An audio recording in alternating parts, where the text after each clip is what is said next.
today's headline of the day that is coming in from former Prime Minister Dr. Manmohan Singh on former Prime Minister I.K. Gujral and former Prime Minister Narasimha Rao as well. I believe Anuj is joining us live with HS Phoolka, who's been the advocate when it comes to the 1984 anti-Sikh right victims as well. Anuj, over to you for the live updates.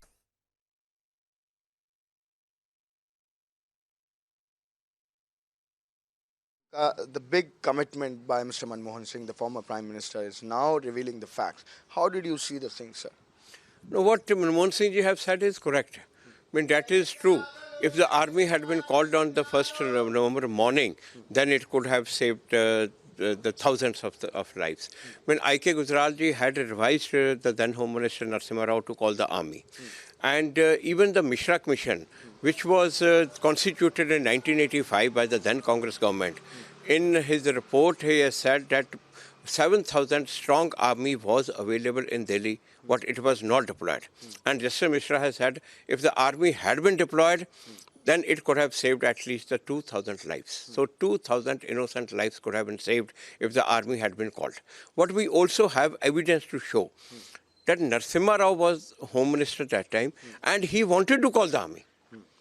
But it is the Prime Minister office who overruled Narasimha Rao.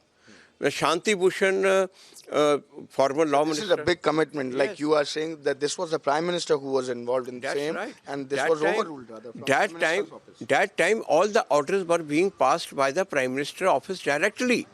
The Home Minister was totally sidelined. Now, on 1st November morning, Shanti Bhushan went and met Narasimha Rao and asked Narasimha Rao to call army. And Narasimha Rao agreed and immediately picked up the Rex phone. Rex phone is between the Minister and the Prime Minister office. He immediately picked up the Rex phone and tried to convince the person on the other side to call the army. But that person didn't agree. So Narasimha Rao was quiet, just quiet after that. After that, Narasimha Rao did not even come out of his house. On 1st November, then in the afternoon, again General Roda, Patwant Singh and some prominent people went and met Narasimha Rao. They say he was just confined to bed. He didn't even come out. So he was totally, Home Minister was totally sidelined.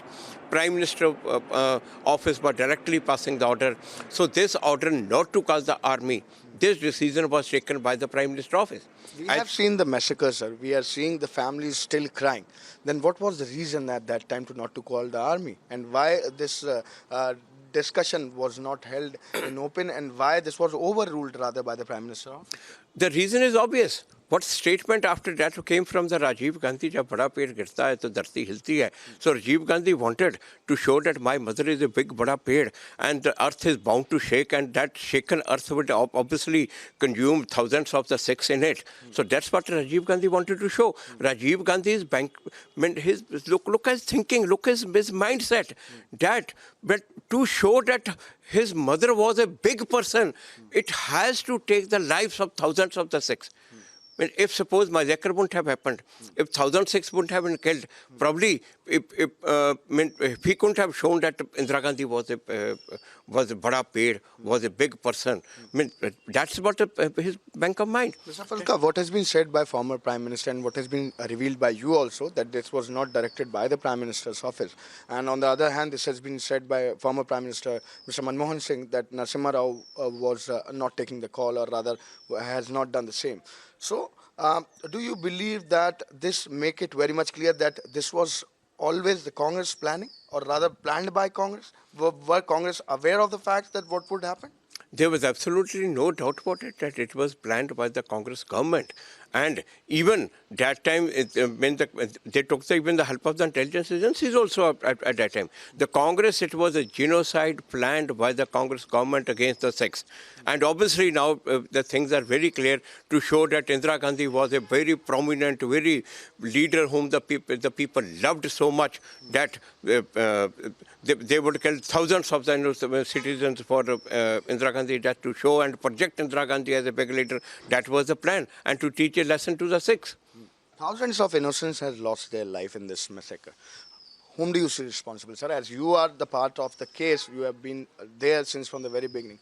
Now the things are coming out and such kind of statements coming out by former Prime Minister who himself is a Congressee. So who is responsible? It's Rajiv Gandhi directly. You see, the violence started in Kolkata when the Rajiv Gandhi was in Calcutta at that time. When the Rajiv Gandhi left Calcutta, at that time, the violence started there, obviously on his instructions. Jyoti Basu controlled the violence within few hours. He called the army, and by the same 31st evening only, the violence was controlled. And in Delhi, there was no violence till the Rajiv Gandhi came. Rajiv Gandhi came in Delhi in the evening and held a meeting, and it's only after that the violence started. And you know who was the first Sikh who was attacked in Delhi? The President of India. At the crossing of the AIIMS Institute, in the full view of the whole police force, where the police force is present, paramilitary forces are present, the president's cavalcade is attacked, the president's cars, the window panes are broken, his bodyguards sustained a head injury, and the president nothing.